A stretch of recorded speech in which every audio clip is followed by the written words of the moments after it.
के भनेको कमरेड? त भनेर होइन के, हजुर तपाईँ भनेर बोल्नुपर्छ। बुझ्नुभयो नि? चुनावको बेलामा जनतालाई विश्वास जित्नु भनेको हाम्रो जित हो। नाङ्गे झार्न पारिकन यो देशले मुहार फेर्न पाउने छैन। हामी जस्ता गरिबले यो देशमा सुख सहीले बाँच्न पाउने छैनौँ। त्यस कारणले तपाईँलाई नाङ्गे झार बनाउनै पर्छ।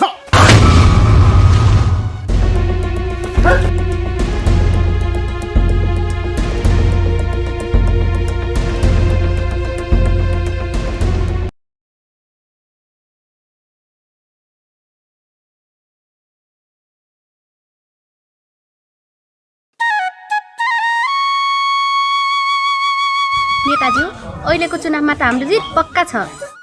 कमरेड ठिक भन्नुभयो, तर कसरी? डुरे गाउँ, पोखरी डाँडा वन र चिप्ले गैरा ओडाको भोट खर्लप्पै हाम्रो पार्टीको चुनाव चिन्ह खसीमा। यो सब सम्भव कसरी छ? तपाईँ चिन्ता नगर्नुहोस् न नेताज्यू। प्रत्येक ओडामा 50,000 पैसा, 5वटा खसी दिने सर्तसहित मैले ओडाको प्रतिनिधिसँग सम्झौता राखेको छु। ठिक भन्नुभयो कमरेड, यतिले मात्रै पुग्दैन।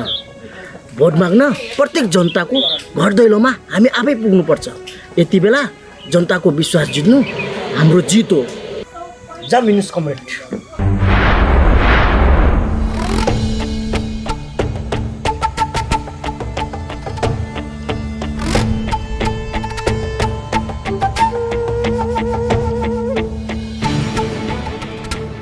सबैलाई गाउँघरकोलाई बनाउनु, सब माग्नु, घर दैलोमा प्रत्येकको घर पुग्नु है त। बुझ्नुभयो नि? सब ठिक हुन्छ। प्रत्येक घरमा हामी पुग्नै पर्छ। उनीहरूलाई विश्वास दिलाउन सक्यो भने हाम्रो जित हो। फेरि नमस्ते। चुनाव आयो के अरे, भोट माग्दै आछौँ हामी त। यसपालिको भोट खसीमा है त। चिन्ता नगर्नु नि नेताज्यू, हामी त तपाईँकै मान्छे त हो नि। हजुरलाई भोट नदिएर अरू कसलाई दिने त हामी? भोट त खसीमै जान्छ नि।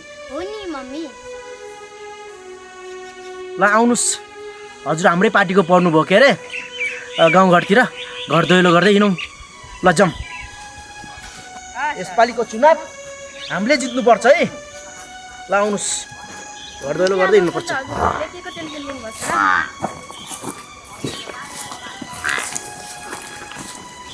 अब टक्क त्यहाँ घरमा पनि पुग्नु छ, 2टा घरमा अझै टक्क लाएर।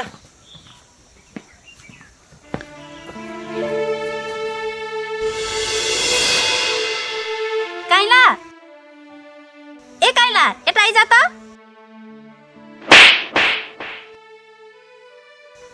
के भनेको कमरेड? त भनेर होइन के, हजुर तपाईँ भनेर बोल्नुपर्छ। बुझ्नुभयो नि? चुनावको बेलामा जनतालाई विश्वास जित्नु भनेको हाम्रो जित हो। माया देखाउनु पर्छ, माया गर्नुपर्छ।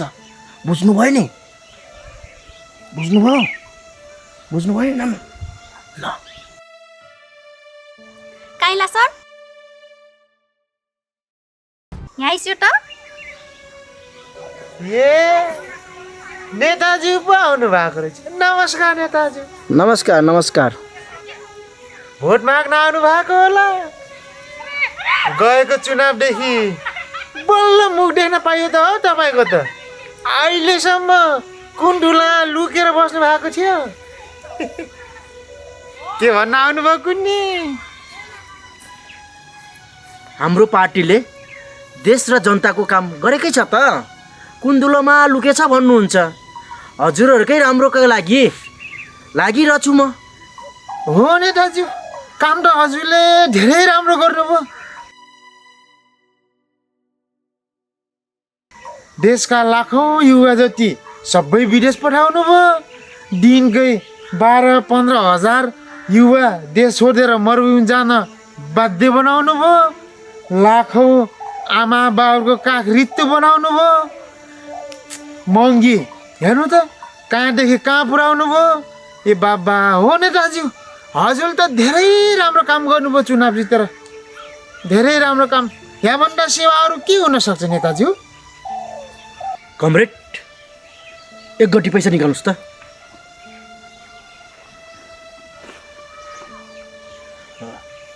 खसी मासु पनि निकाल्नुहोस्।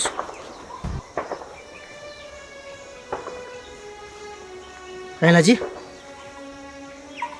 पैसा पैसा हजुर योमा खसीको मासु छ। खसीको मासु हजुर खसीको हजुर चाहिँदैन नदिन्छु तपाईँको खसीको मासु मलाई चाहिँदैन तपाईँको पैसा राख्नुहोस् चाहिँदैन मलाई तपाईँको किन रिसाउनु भएको कैलाजी? चाहिँदैन नेताजी तपाईँको पैसा र मासु। यही पैसा र मासुको कारणले गर्दा आज देश बन्न सकेन। तपाईँहरू जस्ता नेताको कारणले गर्दा देश आज कङ्गाल भइसक्यो। एक छाक मासु र भातको कारणले गर्दा आज हाम्रो छोराछोरीको भविष्य अन्धकार भइसक्यो। नदी नाला बेचिसक्यो, उद्योग धन्दा कल कारखाना बेचिसक्यो।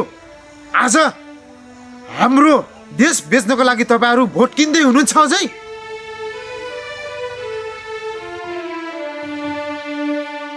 हामी गरिब नै रह्यौँ। अझै पनि तपाईँहरू जस्ता नेताको पछि लाग्यो भने हाम्रो यो देश, हाम्रो यो माटो पनि तपाईँहरू बेचेर खानुहुनेछ। हामी गरिब त गरिब नै रह्यौँ। देश तपाईँहरूले कङ्गाल बनाउनुहुनेछ।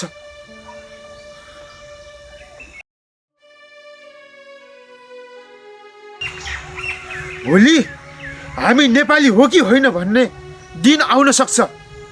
त्यस कारणले गर्दा तपाईँहरू जस्ता नेताहरूलाई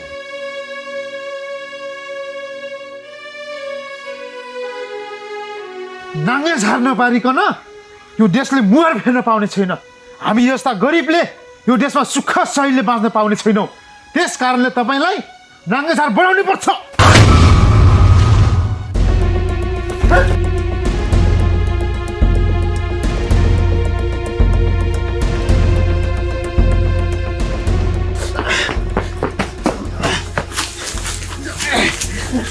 चस्मा लगाएर हिँड्छ सधैँ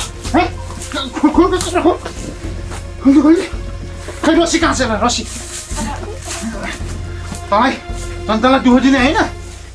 खोलो यो भाग्छ छोपा यहाँ छ यहाँ भाग्छ छोपा कहिले मलाई तल जनतालाई रुवाउनु रहेछ मैले एउटा छोपा ल छोपा छोड मलाई के गरेको रुवाउनु रह्यो जनतालाई छोड भनेको हात तेरो हात आइला के गर्नुभएको यस्तै मलाई? अहिले देश चोर्ने होइन देश लुट्ने पहिले लुटेर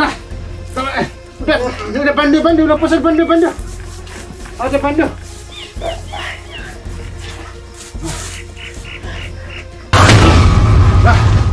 पिटा खै लौर खै पिटा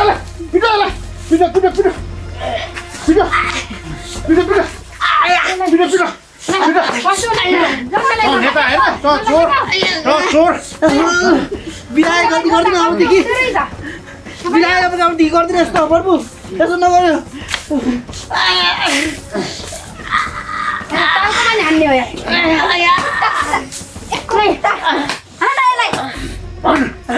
अब देश लुट्छस् कि लुट्दैनस्?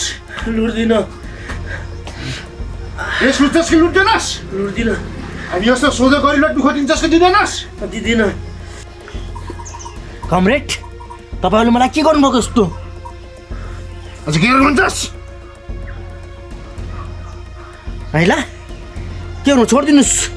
अबदेखि मैले यस्तो गल्ती कहिले गर्ने छैन। कमरेड मेरो हात खोलिदिनुहोस्। हामीलाई सुन्दर शान्ति देश नेपाल चाहिएको हो। हजुर जस्तो देशद्रोही भ्रष्टाचार नेता होइन। माफ गरिदिनु होला।